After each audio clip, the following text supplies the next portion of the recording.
Bring in our panel. Charles Hurt, opinion editor for the Washington Times. A.B. Stoddard, associate editor at Real Clear Politics and host of No Labels Radio on Sirius XM. And Jonah Goldberg, senior editor at National Review.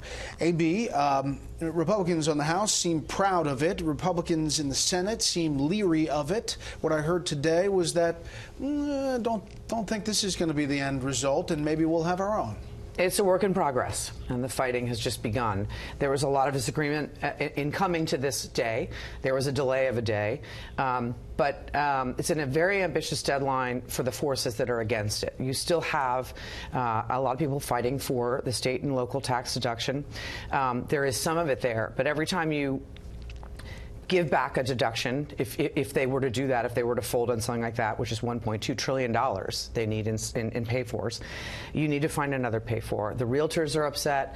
There's a lot of forces saying that you're disincentivizing home purchases and home values, and it's just there's just a lot of fight left that we're going to see. Everyone knows from the healthcare battle that there's a 2-seat margin in the Senate.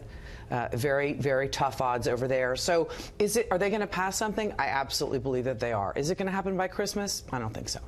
Interesting that I heard that Senator Orrin Hatch, who's kind of running point over on the Senate side, said he would not move forward until the markup on the House is finished. In other words, they were going to do them both at the same time and say, ta-da, but this was going to say this one first, and then we'll take the best of and maybe make it a little bit better. Yeah, because they don't want to get out ahead on anything that they then pay a price for and then don't actually get the benefits from. But I think that what Kevin McCarthy said there is the most... Kevin Brady.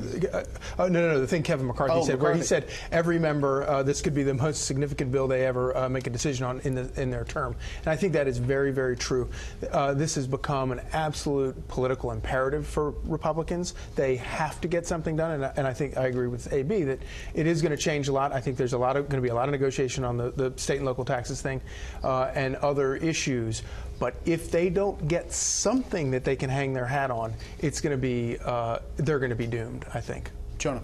I think that's right. I mean, God said that fish got to swim and that Republicans have to cut taxes, right? And if you can't have them do this, then what's the point of having Republicans? It is absolutely true that the lobbyists are storming Capitol Hill like Caddy Day at the Bushwood Country Club and Caddyshack, right? Just storming in like crazy, and it's going to be nuts. And there's some things I think are really bad in it, like getting rid of the adoption tax credit or deduction, I think is nuts, and I think that'll be restored. But on the corporate side, I think it's really good. And on the pass-through stuff, it's very convoluted. But the real challenge here is that cutting taxes is easy because it only creates winners. Maybe not enough winners, maybe you wanted to be one of the winners and you're not. But tax reform means creating winners and losers. And some people are going to have to lose some goodies in all of this, and that makes it really tough. So who's Judge Smails?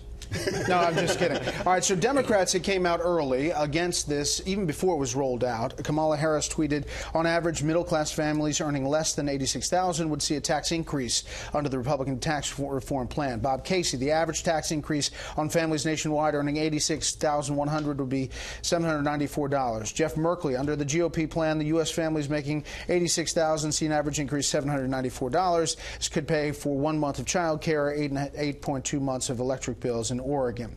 Problem was, 2 of those 3 were deleted, by the way. The Washington Post gave it 4 Pinocchios. In their haste to condemn the GOP tax plan, Democrats have spread far and wide the false claim that families making less than $86,100 on average will face a hefty tax hike. Actually, it's the opposite. Most families in that income range would get a tax cut. Any Democrat who spread this claim should delete their tweets and make clear they were in error. 2 out of those 3 did delete the tweets.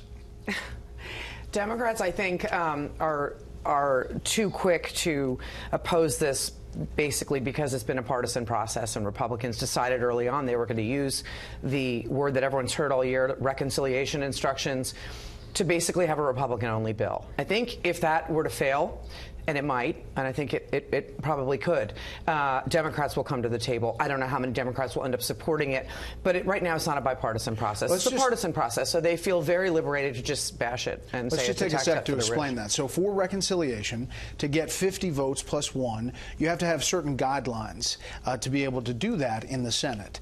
And one of them is it cannot increase the deficit or debt. There's also other guidelines called the Byrd Rule that makes the basically how you fit this circle peg into the circle hole. There are some restrictions that House members, Charlie, are not going to like when they, when push comes to shove, if they want to change it, there are very strict rules to get that 50 votes. So you'd have to get Democrats to sign on to get 60 votes to pass it. And of course, the House Republicans have long nursed a grudge against House Senate Republicans for those very reasons. Because they'll take those bad votes and send it over to the Senate, and then the Senate mucks it up or is not able to get it done despite having the majority. But I think we're still a long ways away from actually Democrats, and I think this is a scandal, and I think it's the most important thing that people should be talking about. The fact that there are plenty of Democrats whose constituents would benefit from a lot of these tax adjustments, in particular the state and local taxes exemption, and for them to sit on the sidelines and refuse to participate, I think says so much about them. And it may be one of the ways to get them to come to the table is to have get what you can get done now, and then have an election and beat them, and then get them back to the table after that. The other interesting thing is if you use reconciliation, the tax cuts or reform, whatever you want to call it, can only last 10 years. It has to sunset. Right. If you get 60 votes, like they did in 1986, they could potentially last forever unless somebody comes in and another president and changes the whole dynamic. Yeah, it's hard to see the 60-vote thing happening for all the partisan reasons that we've been talking about, but also that this really is a red state tax reform in a lot of ways.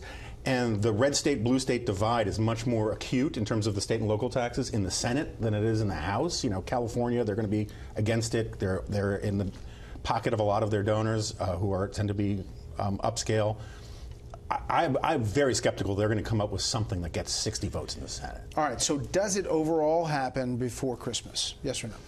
Before Christmas, no, but it does happen. No, but it does happen.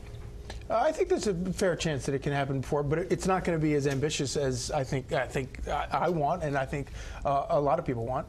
2 out of 3.